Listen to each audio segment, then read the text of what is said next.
we can't just sit around and wait for the stock market to crash and for civilization to fall apart.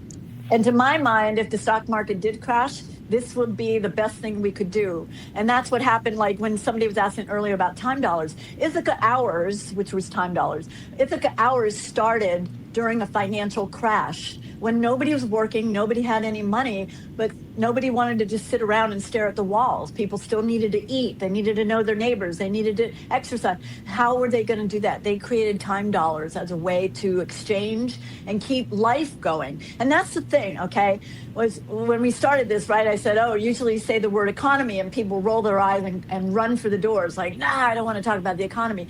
The economy means the management of life. What's happened over the last 100 years is we stopped managing life and we started managing money.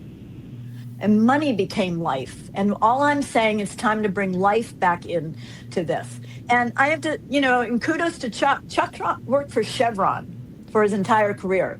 So I developed this with a corporate guy, right? I didn't develop this with another woo-woo guy who just loves to and sit around and, right? Chuck did his entire career at Chevron and came out of it going, there's something really wrong with the system. Something has to change. What are we going to do? And he and I met sort of like you and I met through a sort of a fluke event. We were